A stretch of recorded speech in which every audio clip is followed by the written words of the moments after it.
the law professor who's been very active in the women's section of Human Rights Watch.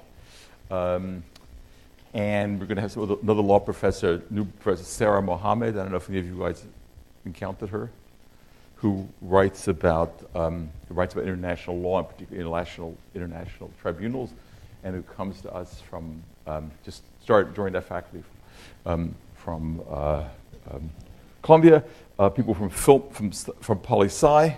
At the end of the term, when we read Alicia Portnoy's short novel about Argentina, we're going to have her come in and talk to us about her novel, and then we have the filmmaker at the end about Hiroshima. So we're going to have people who represent a very wide range of both scholarly work in human rights from different disciplines and in artistic work. One of the things that I've changed in the course this year from previous years, from previous year when I taught it, and certainly from last year, is that trying to incorporate more in the course on human rights practice outside the social sciences and law.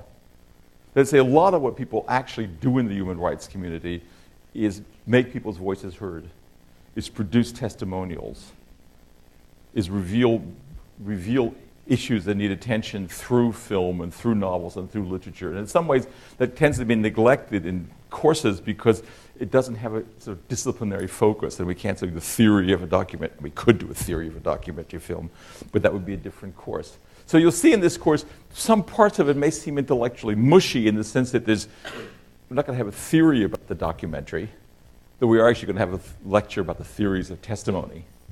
But we're going to do more of this kind of humanistic, artistic work than we've done in previous years, which means there's a little bit less, because we can't do everything, a little bit less detailed work on international instruments. But I'm hoping you'll fill some of that in on your own. You will be reading the appropriate major text, so when you get out of here, you'll know the Beijing Declaration on the Rights of Women, and you'll know the major texts, but that'll be a bit less of a focus than it might be. So the discovery part is you're going to meet these interesting people. Number 7, the problem of background. I know from looking over who you are that you come from a very wide range of backgrounds, and I think that's fabulous. The only disadvantage of that is that since we're dealing with some historical questions, many of you don't know the historical background. And I'll try to fill in some of it, but I'm not going to fill in all of it. And I also know that cultural literacy is very sort of specific. So if I mention someone terribly famous in European political theory, it may be obvious to some of you who've studied a lot of European intellectual history or have been English literature, might not be so obvious as those of you who come from physics or engineering or some other subject. So there's no way around that. We can't do everything. But I really do suggest either asking a question in class or textbooks or Wiki. This is really what Wiki is great for. So if you're not sure of something, Wiki it when you're reading along, okay?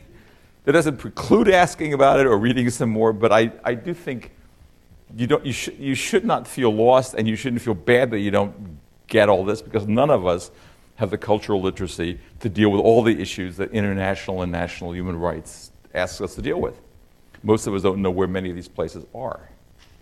So be sure to look that up and to ask when you need to ask. Now, I'm going to give you an overview of the whole syllabus in sort of chunks at the end of the lecture. So I'm going to leave that till I've talked about more specific substantive issues. So the big questions. Now, you come to a course like this, and I'm sure in your first section, you start with really big questions. Look, are human rights a Western imposition on the rest of the world? Or is humanitarianism really self-interest in disguise? Or is universalism, all men are X? These big universal claims, really historically specific European claims that were thought by their proponents, that is, they who produced these documents, all men are X, or the people who founded the Red Cross, or all these international organizations. People who actually thought that by all men are, or these are the standards of warfare, or all these other things, they really meant these are the standards which Europeans think they represent and which represent also the highest form of civilization, and that should be the telos of all people everywhere. One criticism. Or the very big question, what are human rights after all? It could be, it's a kind of, as you'll see in a moment in the lecture, it's a very peculiar and possibly nonsensical, but certainly culturally specific notion. So all these are huge questions, and what I'm going to propose is that we want to keep these in our minds as the course progresses. But for the time being, I want to suggest bracketing them, because in the first place, in some level, the answer to some of them are easy. If you ask, is the Universal Declaration of Human Rights a product of European thinking? The answer is manifestly yes. It grows out of a particular legal and philosophical tradition, which is European, and all the people who wrote it, even though they're all not European, and there's certainly not even the majority of them European, all of them are educated, whether they're from China or from India or from Africa. All of them are educated, as you will see, in a European legal and philosophical tradition.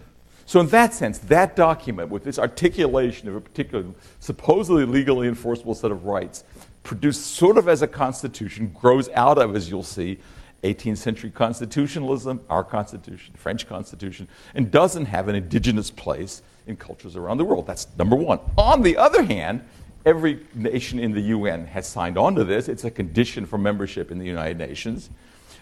And every country has, or he claims to have, some version, as you'll see as the course progresses, of what we take to be human rights and of human rights practice.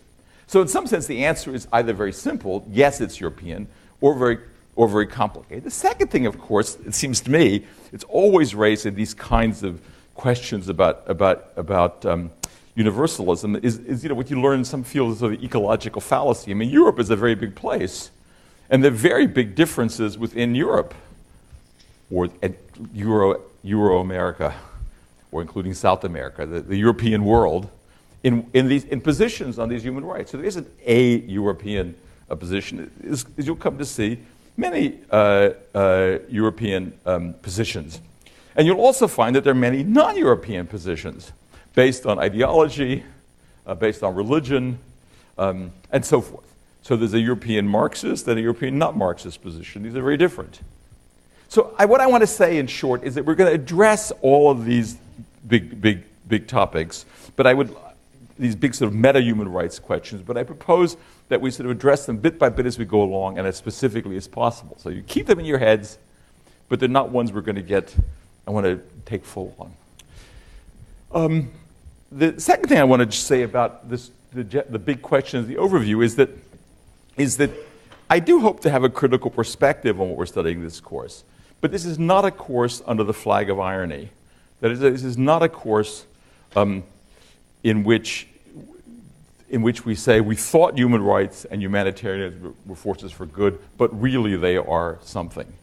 It's not even a course organized specifically, as are some of the people that Terry Renaud studies, under human rights as a subject of critique.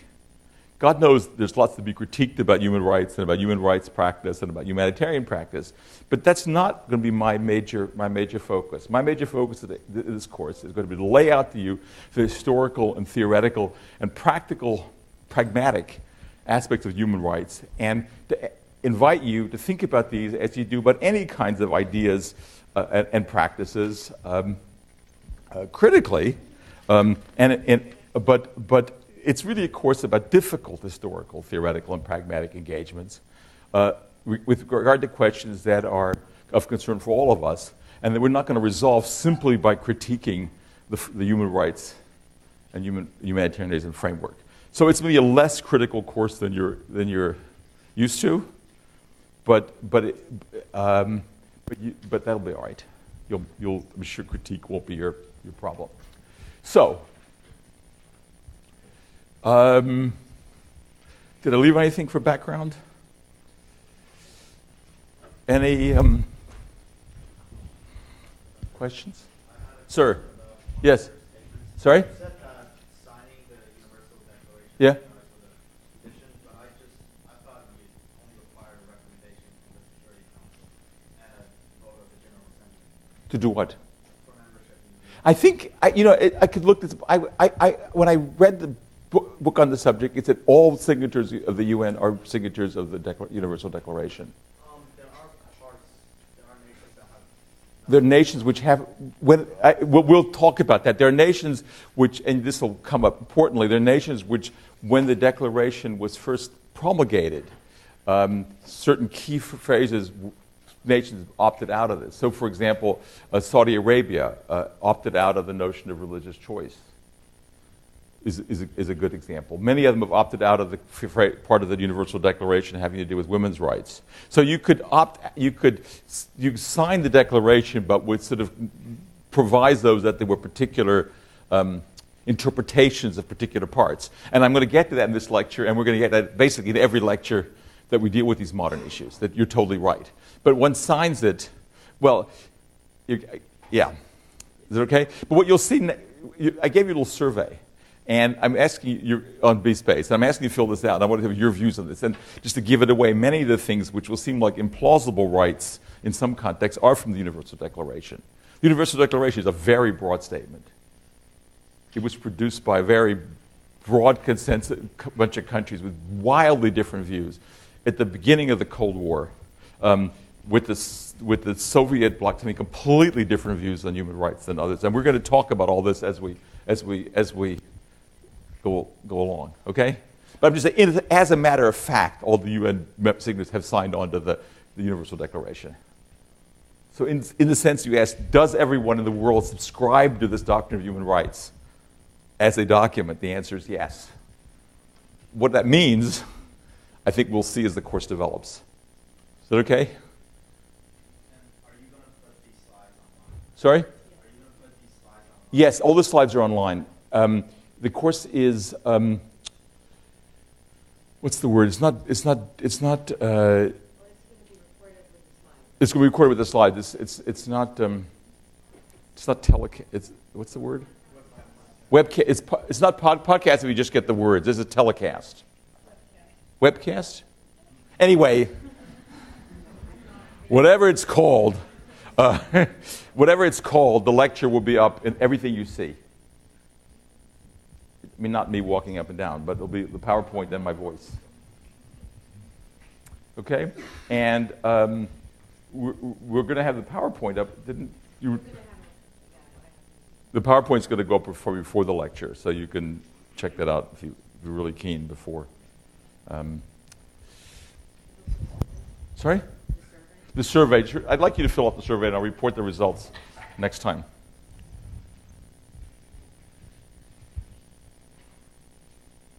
Madam. I'm sorry? All the PowerPoints are on BC.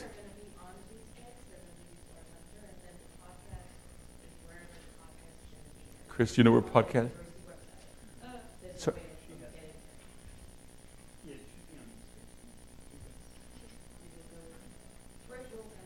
Well, I mean, it's wherever there is a place. Some of you, a lot of auditors use these podcasts. You get on them for free from the university. So there's a place on the university website. Yeah. Open course. Type in Berkeley Open Courseware. Berkeley Open Courseware. Then you can get most of them. Everyone. I'm going to email you about it. We'll get the